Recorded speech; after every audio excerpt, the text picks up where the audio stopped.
श्री गुरुभ्यो नमः। पूर्णप्रज्ञकृतं भाष्यम् आदौ तद्भावपूर्वकं यो व्याकरो नमस्तस्मै पद्मनाभाख्य योगिने। Shri Guru. Today is the auspicious occasion of Padmanabha Tirtha's Aradhana Mahotsav. When we want to know about Padmanabha Tirtha, the main evidence today which is available is Sumatha Vijaya. This Grantha Sumatha Vijaya, it is penned down by Narayana Panditacharya. As our modern education says, being an Indian, it is very much essential for us to know about our Indian history. The same applies even to us also. Being a Madhva, it is our duty, it is our prime responsibility to know about every distinguished individual who has advised a lot in this Madhva school of thought. Padmanabha Tirtharu, in his Purvashrama, he was Shobhana Bhatta. He was hailed from a village which is located on the banks of river Godavari. And it was believed those people who stayed in that locality were considered very smart and intelligent. When Madhvacharya he completed his Badri Yatra and started his Digvijaya, he travelled towards the south. This is the place where they first met. Madhvacharya and Shobhana Bhattaru met on the banks of river Godavari, and a very huge debate was conducted. And obviously in the front, who was sitting? It was none other than Madhvacharya, the Jagat Guru. So no one else could withstand him. Shobhana Bhattaru should accept the defeat, and he accepted it. Until then, Shobhana Bhattaru, he was like a whale who was just roaming in a lake.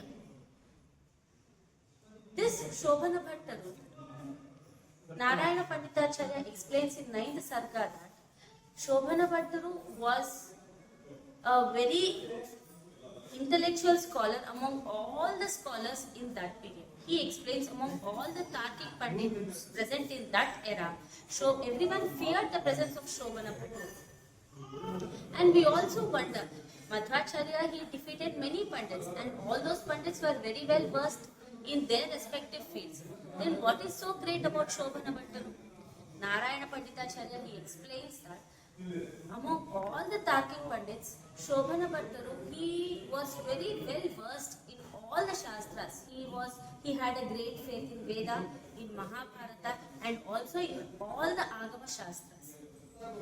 This Grantha Sumatha Vijaya, it mainly explains the story of Madhvacharya. If any other individual is described, it is hardly done either in a single shloka or hardly in maximum 2 or 3 shlokas. Whereas our present protagonist, Padmanabha Tirtharu, he is the most highest described distinguished personality in this entire Sumatha Vijaya. So it is a very great honor for all of us to virtue him.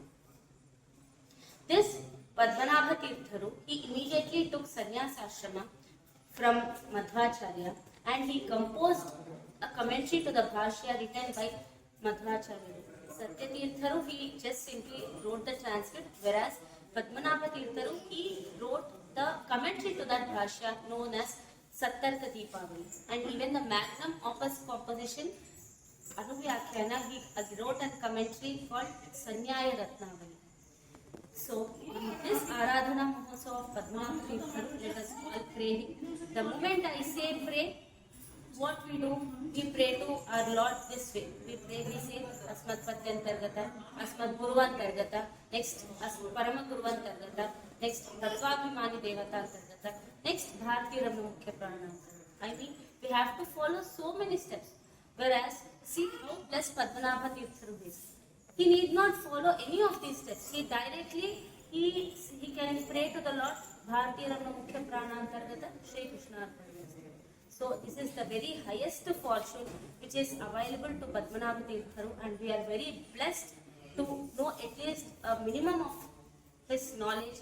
Let us all pray to him on his Aradhana Mahotsava to give us Jnana, Bhakti and Vairagya. Shri Krishna Arpanamasthu.